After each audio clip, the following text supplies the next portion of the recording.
이산화탄소가 기후변화의 가장 주요한 원인으로 알고 있지만 사실 아닙니다. 메탄이라는 가스가 오히려 기후변화의 가장 중요한 화합물로 좀 알려져 있죠.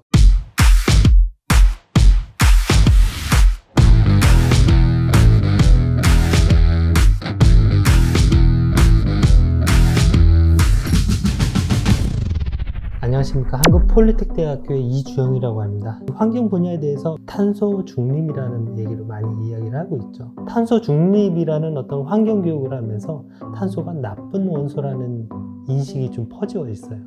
그런데 생각보다 이 탄소는 생명체가 사는 필수적인 원소예요. 탄소가 없다면 생명체가 이루어질 수도 없고 움직일 수도 없는 거죠. 그런 어떤 탄소에 대해서 굉장히 부정적인 인식을 가지고 있지만은 그 부정적인 인식을 좀 바꿔준다라고 생각하시면 될 것 같아요. 이 탄소에 대해서 여러 가지 얘기를 할 수가 있는데 가장 중요한 그 원리가 있어요. 탄소는 다른 원소들과 달리 공유 결합이라는 걸 합니다. 이 탄소라는 원자는 다른 원소를 같이 잡아당기는 역할을 해요. 묶는 역할을 한다는 얘기죠. 이걸 공유 결합이라고 해요. 이 역할이 왜 뭐가 중요하냐면은 이 탄소가 주변의 다른 산소라든지 질소 같은 원소들을 잡아서 새로운 화합물을 만든다는 얘기죠. 화합물이 곧 생명체를 의미합니다. 그래서 우리가 탄소 중립을 보통 얘기할 때 탄소를 굉장히 부정적으로 생각하지 말고 생명 활동이 가장 중요한 거라고 우리는 먼저 알고 있어야 된다는 거를 제가 강조를 해드리고요. 탄소 자체는 나쁘진 않지만 탄소로 인해서 생긴 기후변화가 생기는데 주요한 화합물 중에 하나가 우리가 잘 알고 있는 이산화탄소죠. 그렇지만 잘못된 또 상식이 있습니다. 이산화탄소가 기후변화의 가장 주요한 원인으로 알고 있지만 사실 아닙니다. 메탄이라는 가스가 오히려 기후변화의 가장 중요한 화합물로 좀 알려져 있죠. 그런데 왜 이산화탄소를 나쁘게 얘기를 하고 있을까요? 그게 과다하게 발생을 했기 때문에 우리는 중립을 외치고 있다. 이산화탄소가 적정하게 유지돼야 된다는 게 탄소 중립의 중요한 개념이라고 생각하시면 될 것 같아요. 우리가 필수적으로 알아야 되는 어떤 지식 중에 하나가 이 생물학을 우리 인간 사회 활동에 접목을 시켜야 된다. 사회생물학에 관심을 두고 특히 환경교육이라든지 탄소 중립을 외치는 이런 관련 단체, 기관들은 그리고 사람들은 관계자들은 사회생물을 먼저 공부했으면 좋겠다. 이 생물학적인 관점에서 바라보면 이런 걸 알았으면 좋겠어요. 우리가 환경교육을 하는 거는 물질보다는 생명을 존중해야 된다는 개념을 인식을 시켜야 되는데 결과적으로 생명 존중하고 관련이 있는 거거든요. 생명이 왜 생겼는지, 그리고 어떻게 작동을 하는지, 그리고 더 나아가서는 어떻게 발전을 나아갈 것인지도 이해를 해야지. 생물학을 단순히 과학적인 관점에서 보면은, 지식적인 관점에서는 굉장히 재미없기도 하지만은 우리가 활동하는 걸 접목시키면은 이유를 알 수가 있어요.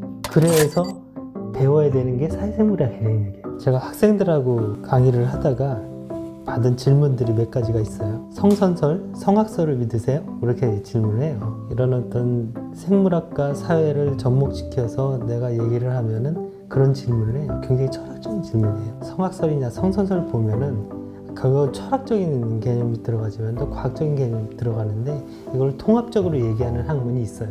사회생물학이 보통 얘기를 하는 거예요. 과학적인 논리가 있고 그거에 대한 결과값을 명확하게 얘기할 수 있는 분야가 그렇게 많지는 않아요. 그 중에 하나가 사회생물학이라고 생각을 하시면 돼요. 나쁜 사람들이 있어요. 악한 사람들 있죠? 수만 년 전에 원시 사회에서 분명히 악한 사람이 있어요. 호모사피엔스 전에도 네안데르탈인 이런 집단에도 분명히 선한 사람만 있는 게 아니에요. 근데 악한 사람도 있죠. 근데 시간이 지나다 보면은 선한 사람만 남겨지는 원리가 작용을 해요. 선한 사람 2사람, 악한 사람 2사람 있으면 누가 이길까요?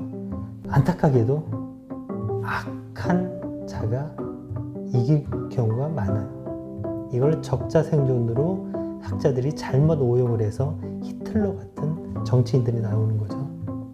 실제로는 객체군만 있는 게 아니잖아요. 집단을 이루기로 돼요. 악한 무리들이 있고 선한 무리들이 많은 일종의 집단군이 있어요. 둘이 전쟁을 하거나 다툼을 하면 누가 이길까요? 악한 무리들은 이기심을 가지고 있기 때문에 집단을 생각하지는 않아요. 그렇게 되면 결과적으로는 집단끼리의 문제, 사회 문제가 생겼을 때는 선한 무리가 이기게 되는 거죠. 저는 사회생물학의 결론적인 얘기가 그거라고 생각을 해요. 사람들이 이걸 이해할 필요가 있어요. 그런 의미에서 한 대표적인 대중서를 좀 추천을 해드릴게요. 아시는 분은 알 수도 있지만은 이기적 유전자는 생물학자가 쓴 인문교양서예요. 사회생물학적인 관점에서 쓴 책이라는 거죠. 이기적 유전자의 책 제목은 솔직히 굉장히 잘못된 제목이에요. 이기적 유전자의 제목을 보면은 사람들이 이 이기적 유전자가 일종의 정당화되는 것을 개념으로 이해를 하는데 오히려 반대 개념이죠. 유전자들이 존속을 하는 이유가 주된 원리가 이기적인 게 아니라 이타적인 게 있어서 오히려 발전을 하더라 라고 얘기를 하는 내용이 있어요. 사회생물학적인 관점에서 보면은 인간이 동물과 큰 차이점은 여러 가지가 있어요. 그 중에 하나 설명을 하면은 공감을 하기 시작을 하는 거죠. 상대방이 고통스러워하면은 나도 고통스러워하는, 또는 슬퍼하면 슬퍼하는, 또는 기뻐하면 기뻐하는 공감력이 생기기 시작을 했었어요. 그러면서 우리 인간들은 다른 동물들과 달리 발전을 하기 시작을 하는 거죠. 결과적으로는 다정한 사람이 살아남을 수밖에 없다.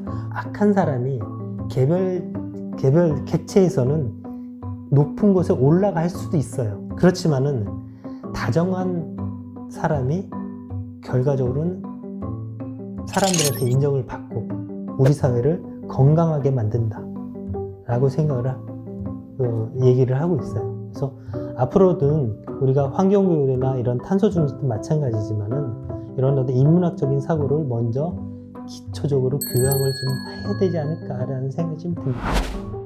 인간은 어차피 계속적인 노력을 하고 있고 실제로 성공한 사례는 있잖아요.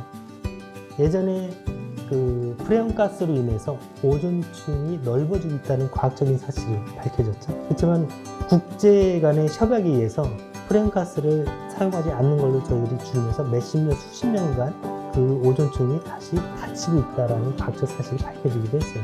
그런 것처럼 탄소 중립이라는 것을 가지고 우리가 우리 과학자들이라든지 사회단체라든지 또 사회 속에 속해 있는 모든 개개인들이 노력을 하게 되면은 기후변화도 어느 정도는 늦출 수는 있지 않을까 생각이 좀 듭니다.